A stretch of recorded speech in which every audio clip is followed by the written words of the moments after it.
Santa Cruz. Please, a big round of applause for Chad Opitz. Sorry.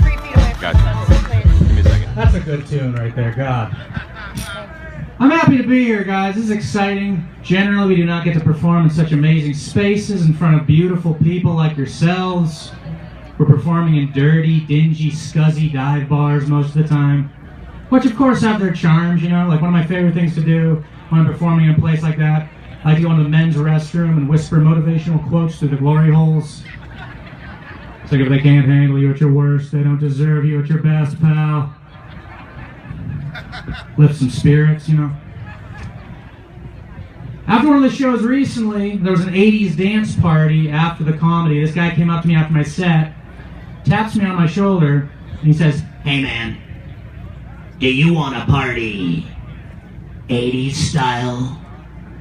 Which is a huge yes. Good Lord, yes. So both reach into our jacket pockets at the same time. He pulls out a little baggie of cocaine. I'm holding onto a VHS tape of Breakfast Club. So we just party a little differently, I suppose. 35 years of comedy day. That's a grand tradition. I hope it's a tradition you keep on coming back to year after year. Yes, I'm going to try and make it a tradition in my life. I've got some other traditions as well. Every Halloween, I go out, I get hammered, and when people ask me what I am, I say my father. Then I have to dress up like a can of Miller High Life just so that he'll hold me. So, no.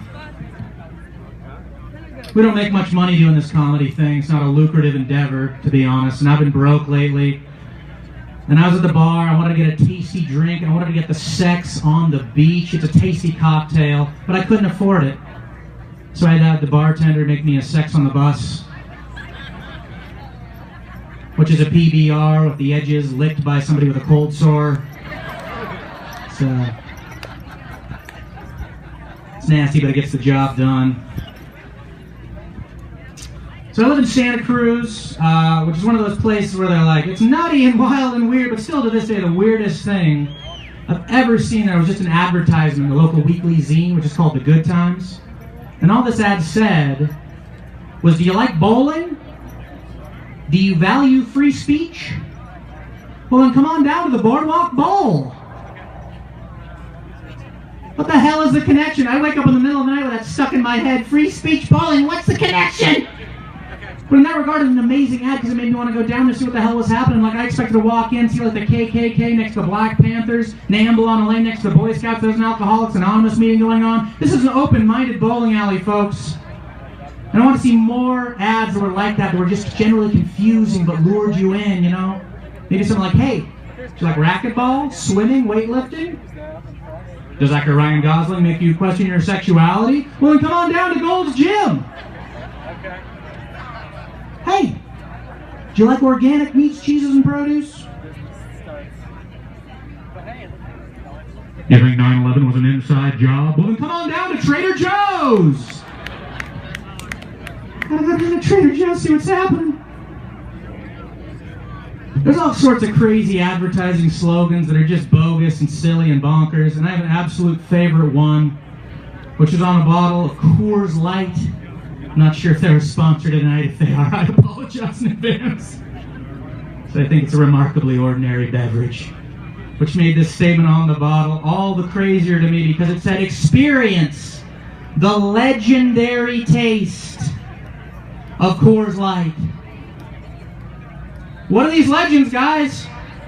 What would they be? Odin thrust his staff through the heart of the snake-haired Medusa, and then shoved a cold, crisp Coors Light.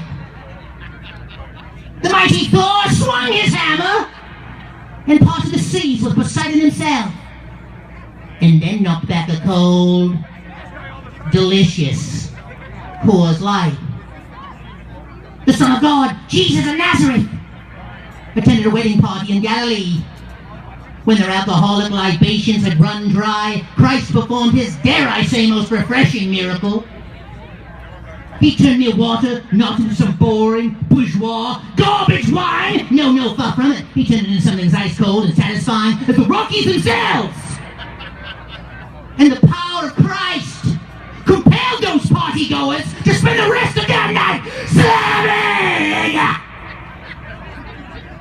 the cold, legendary taste of Coors Light.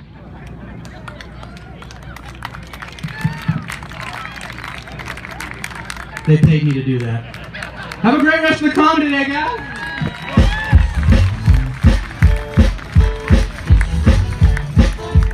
Chad Opitz, everyone!